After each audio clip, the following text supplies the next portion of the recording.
My brother-in-law, Rabbi Aaron Rubenstein, shared with me a beautiful news story from Israel, a scene from a COVID-19 ward in a Tel Aviv hospital. An elderly, that is ultra-Orthodox man in a wheelchair is being attended to by two Arab Muslim male nurses, Khalil Ghazawi and his colleague Ahmed, both from the Arab village of Al-Fahim. The two nurses are clad in protective suits and masks. The elderly gentleman wants to pray with his tefillin, but his entire left side is paralyzed. Ahmed uses his tablet to Google instructions for putting on tefillin. He then reads them aloud, guiding Khalil as he affixes the tefillin onto the patient's arm and head.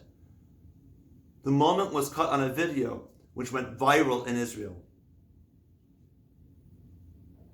In a wonderful interview, a newscaster compliments Khalil on his proficiency with tefillin, to which the Muslim nurse responds in Hebrew, Be'ezrat Hashem, with the help of God. The interviewer then asks how Khalil felt as he wrapped tefillin around the ultra-Orthodox Jew's arm, helping him fulfill an important mitzvah. Khalil responded, "I felt very happy to help the man." He added that the gentleman said to the two of them afterward, "I thank you with my whole heart." This scene would be remarkable enough if it stood alone. But throughout Israel, Arab Muslims reached out to help Jews afflicted with the coronavirus to observe their commandments, to pray, study Torah, and celebrate the holiday. Just two more examples. In a geriatric ward in Pardes Chana, Smacha Jibrayan, another Muslim nurse, read the Haggadah to a Jewish patient on Seder night. And in Bnei Brak, in a hospital, Dr. Abed Zahakla carried a Torah scroll to an ultra-Orthodox patient with coronavirus. It's not just Muslims that are reaching out. In the midst of this pandemic, there are stories of Jewish Israelis reaching out and helping Arabs, and of secular Jews and religious Jews helping each other. What's more, lest you think this phenomenon is only in Israel, we have seen the same here in the States. Political, racial, and class distinctions have faded under the harsh light of the coronavirus. Even as the virus has forced us all to physically distance ourselves from one another, it is actually bringing closer together groups that have historically been at odds with one another. Faced with a common invisible enemy, we find ourselves reminded of each other's humanity. We increasingly recognize that we are both dependent upon each other. For all of our fears, we have found more room in our hearts to love. Loving and caring for those who are different than us is a theme found in the laws of Kashrut in this week's Torah portion, Shmini. The Torah lists those birds which are forbidden for us to eat. The sages of the Talmud taught that we are permitted to eat those species which embody character traits we should emulate in our own lives. For example, a fish with fins and scales can swim against the tide. And we are forbidden from eating those species which embody negative character traits that we should avoid. For example, the pig has a cleft hoof but does not chew its cud.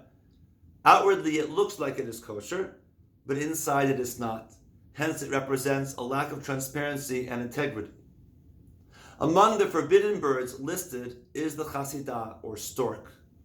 The word chasidah means kind.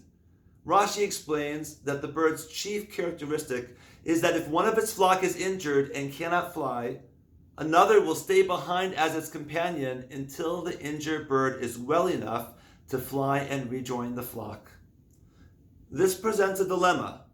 If the stork is so kind, why is it on the list of forbidden birds? The answer of our tradition is that the stork is only kind to its own flock. But if a bird from another flock or another species is injured, it does not show it the same kindness. In fact, when encountering a bird that is different, the stork can be cruel. The lesson here is that to love toward only one's own kind is not kindness at all. God demands of us that we show the same love, care, and compassion to all God's children without any exception. That is why the Torah explicitly commands us that there should be one law for the citizen and the sojourner in our midst, that we must care for the needy in our land regardless of their background, and that the righteous of all nations, not just Israel, have a share in the world to come. My brother-in-law, Rabbi Rubenstein, points to a verse in our parsha that refers to the deaths of Nadav and Avihu. He says that the words of the verse, uprooted from their context in the story and taken on their own, convey this same idea. Moses gives Aaron this message from God: I will be sanctified by those who are nearest to me. That is, we bring sanctity to God when we treat those physically nearest to us, those we come across in our daily activities, regardless of who they are and what background or group they belong to, as holy and deserving of our kindness and love. When Khalil and Ahmed helped the elderly paralyzed Jew to fulfill the mitzvah of tefillin, and when the gentleman returned his thanks to them with love, they did a Kiddush Hashem. They sanctified God. There is a lot of fear, pain, isolation, and loss that has come with this pandemic.